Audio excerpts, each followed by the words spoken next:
Welcome. Welcome back to Fl'AwesomeBlossom.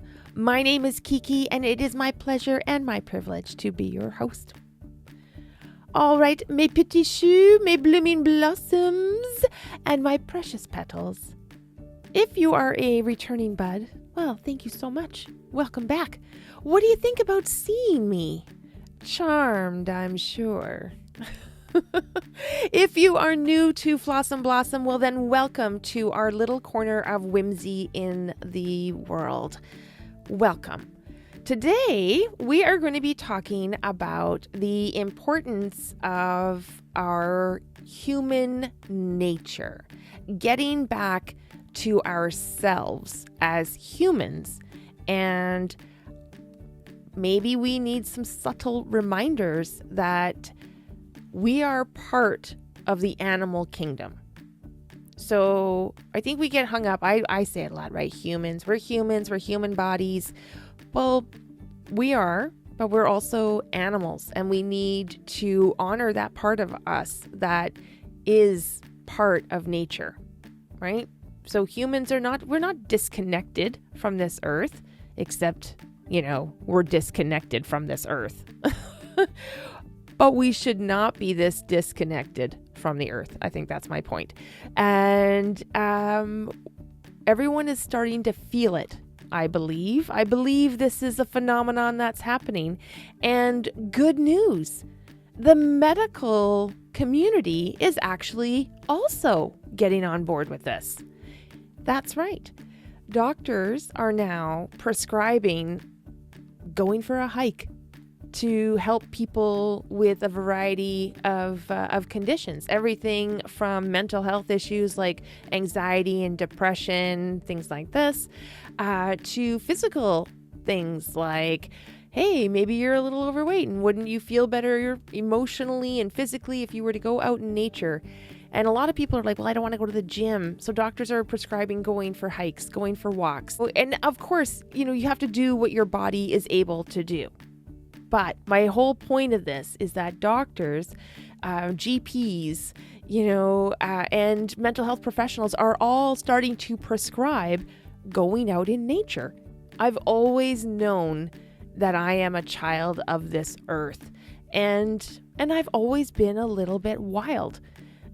I've always gotten dirty. But you know what? It doesn't prevent me from dressing up and looking fabulous when I want to, does it? No. My point is this.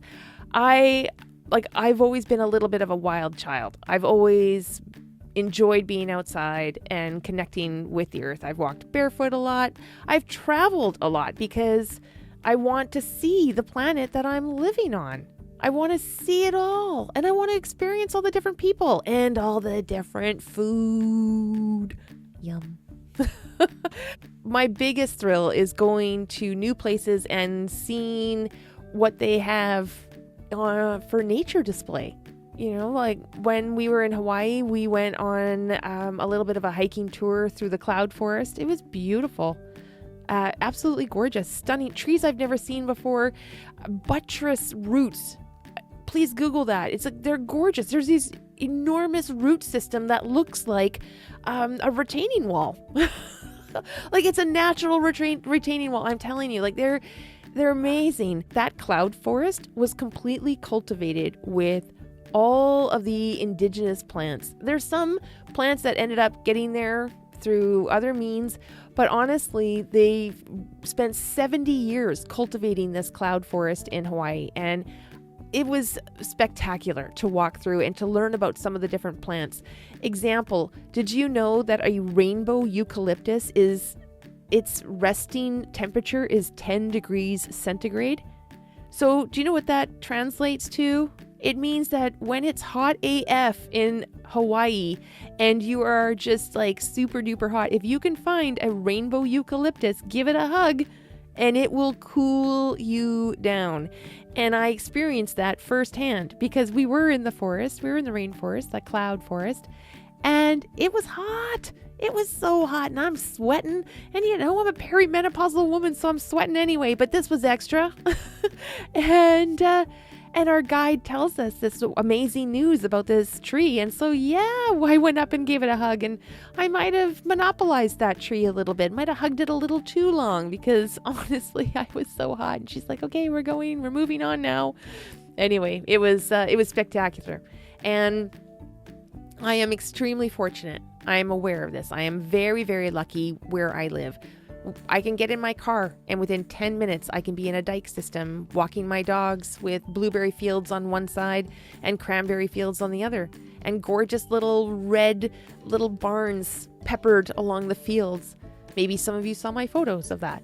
And I'm so blessed to live in an area where there are still so much wildlife. You know, on that same dike trail that I was talking about just now, I saw a bear. You would have seen that photo. And definitely the bears are out now. They're definitely out now. That's one more thing we just have to be aware of when we're visiting those dike systems, because the bears like to go there for the blueberries too. Be very bear aware. Anyway, my point is this. Not only do I live 10 minutes away from that, but lucky, amazingly blessed me, within 20 minutes, I can be in a forest. Within half an hour, I can go on a rainforest hike that ends at the mouth of a river. And it's gorgeous. It's absolutely stunning. One of my favorite hikes, to be honest. There's a lot of waterfalls in that little part of that park. And there's a lot of ravens. And the ravens are gorgeous. They're stunning. And I love the way they warble at us.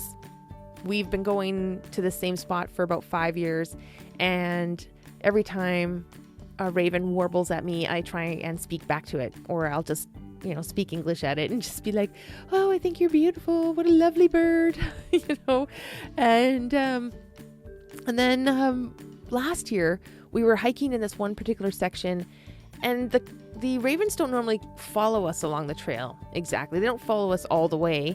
Certainly not as far as this, but this raven this one time followed us all the way to this part where there's quite a lot of waterfalls, and it's very noisy on a nice day, but it had been raining, the water level was up, and it was raining then, so it was extremely noisy. And it also is home to these enormous trees, these absolute giant trees that are the kind of trees, that cougars like to live in. So here we are walking through this area, and we were told that this particular spot, this particular corner, there had been multiple cougar sightings over the years. So we were aware that when you're coming up to this corner, you have to be a little bit more aware. And the raven came, and it started making the strangest noise I had ever heard in my life. It literally, to me, sounded like the raven was mimicking a cougar roar. And I was freaked out, and I said to my husband, oh, I think the raven's trying to warn us that there's a cougar. And of course my husband's like, oh, Kiki, you're just being Kiki. And you know what? Maybe I was wrapped up in the nature of everything, and I'm feeling like I'm connected to the earth, and I'm feeling like this raven and I have some sort of communication and some sort of relationship. And I believed that it's noises that I had never heard it make before. And we've been going there for 4 years at that point. I believed that raven was warning me. And guess what? Even if that raven was not warning me, even if I was a little cuckoo, even if Kiki was a little cuckoo, what harm was that? Shuffling along a little faster, making sure that we're keeping an eye on the smaller one of our dogs, and being a little bit more aware of our surrounding in case there was a cougar. And honestly, yeah, if I'm thinking about it, there's 4 of us, right? 2 adults, 2 dogs. One of them is a little terrier, and the other one is a shepherd cross.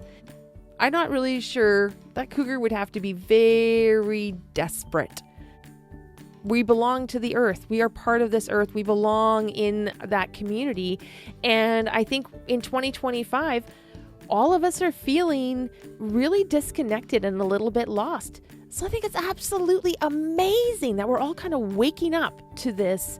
Hey, we need to get out in nature. Nature, get back out into it. If you do not have a community garden in your neighborhood, then my strong suggestion is to get out of your neighborhood and find a lovely neighborhood, one where maybe people have hanging baskets or like flower beds with beautiful flowers in them.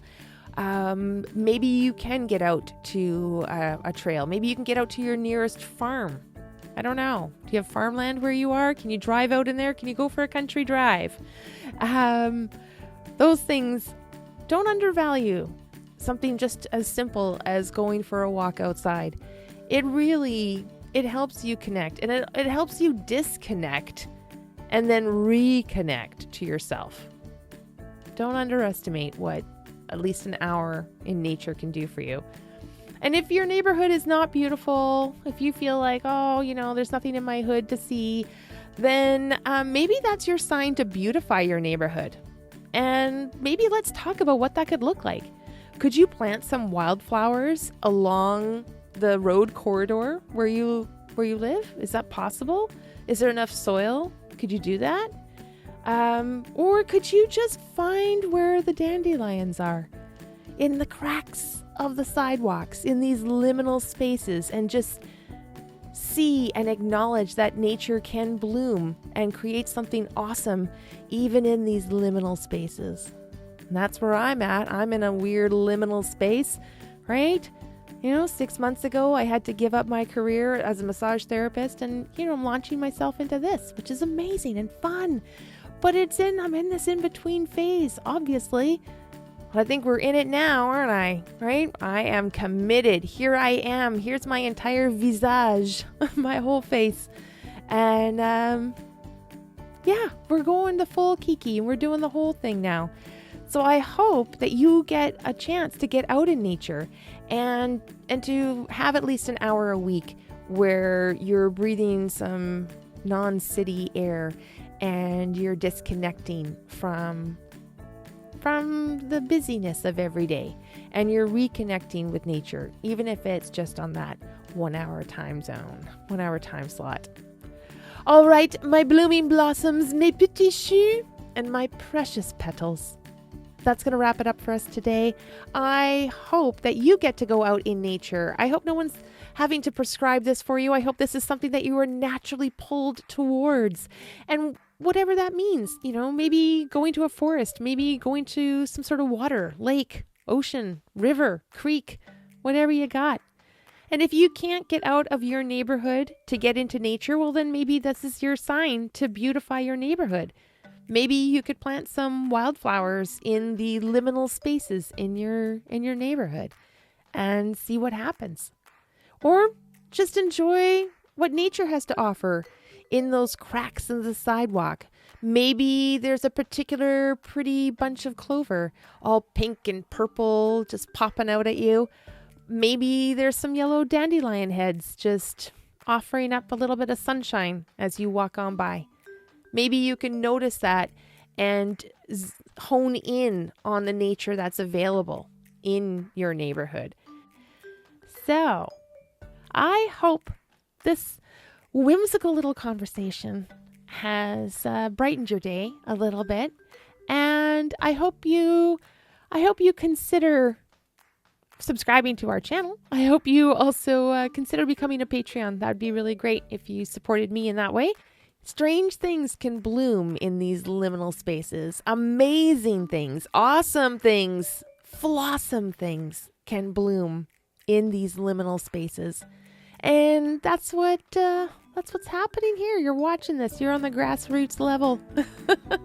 Except I think we're still germinating. We're still finding our way. We're still figuring out where our roots are.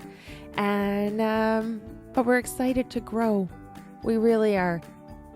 So until next time, my blooming blossoms, my darling dahlias, and my precious petals, I hope that you go out there and you live your life in full flossom, whatever that means for you. I will see you next time.